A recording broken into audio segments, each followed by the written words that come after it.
Hi everyone, Mike here in Japan. I'm on my way to a class.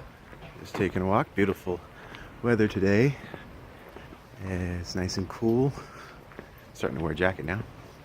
But hey, we just had an election, and Trump is the president. I just wanted to make a comment on it because I guess everybody has to.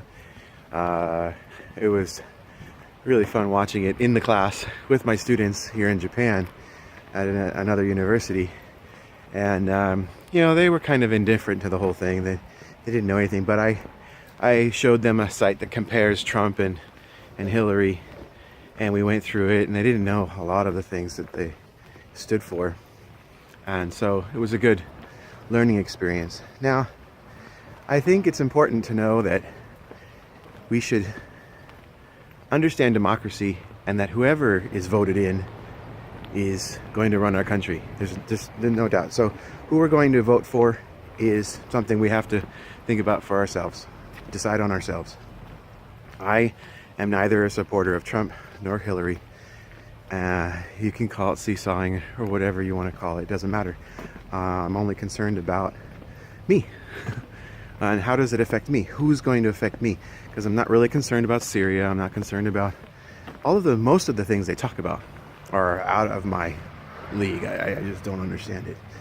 All I care about is the roads, the bridges, the things that are going to affect me when I go back. Obamacare, having to have insurance, and whether I'm going to get medical coverage, taxation. How much am I going to have to pay in taxes? Honestly, not you know, we're going to raise taxes, we're going to lower taxes. No. So yeah, there's certain things that I'm concerned about. You know, the whole pro-life and abortion. Well, I'm never going to have a kid again, so I'm not really looking out for the whole nation as a whole.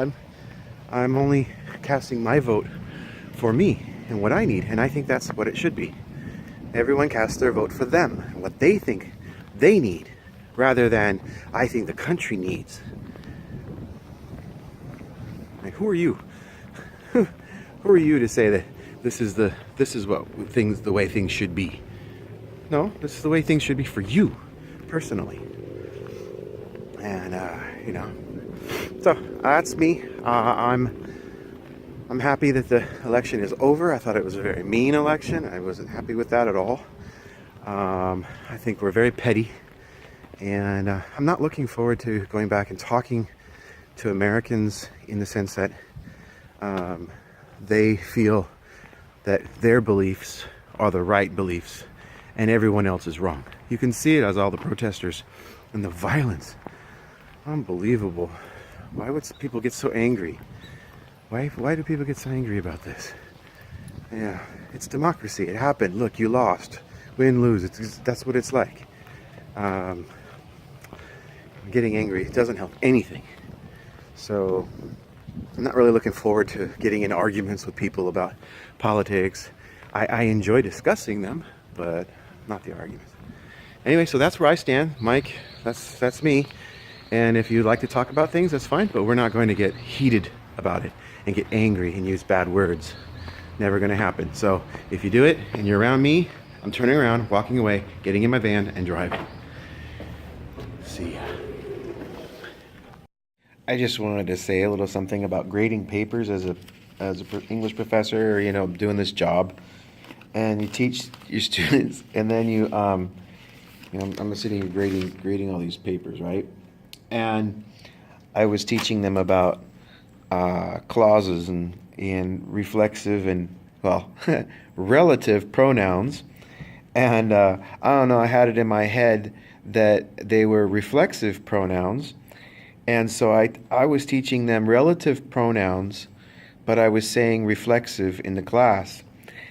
And reflexive, like I, myself, you, yourself, is reflexive, and relative is that, who, where. I live in a place, that is nice, that is a relative pronoun. But I was saying they were reflexive pronouns. So I suppose that many professors and teachers teach things, and for some reason, they're saying the wrong word in their head. It was just stuck in my head because I was thinking, reflecting back on the noun, is using that, which is actually talking about what's before it as a pronoun. And then it's supposed to be relative to that. And so the reflexive and the relative got in my head, and I kept saying reflexive in the classroom for the last week. It's so embarrassing. So frustrating, because I'm sure they went to their teacher and like, I don't understand. I think a reflexive pronoun is myself and ourself and all that. Why is Mike doing this? And then the professor says, I don't know why he's doing that, because that's not a reflexive. That's a relative pronoun. A relative.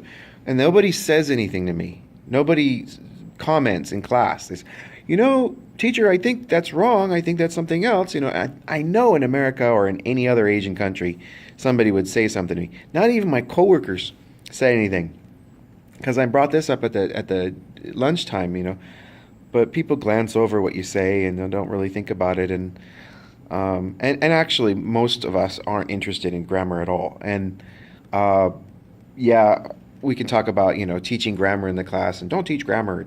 It's bad for them. It makes them stupid or something. I don't really understand, but so I make this mistake, and I imagine that happens to a lot of teachers, and so I'm going to go to my class.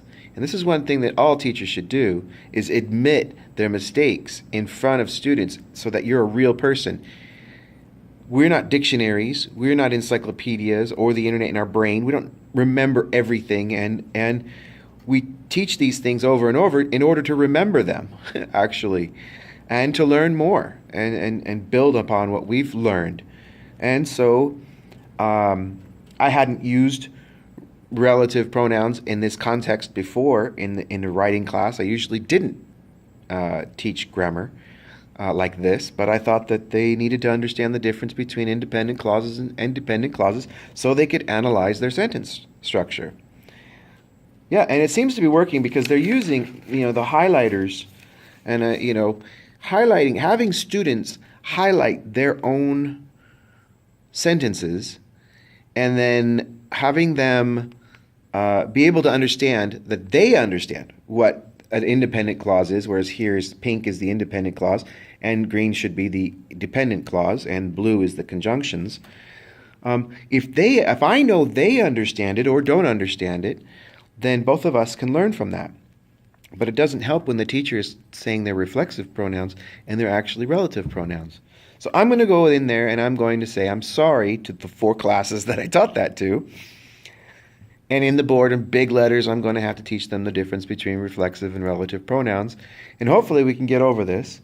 It wasn't a major aspect of this particular paper. Really, this was on clauses and conjunctions.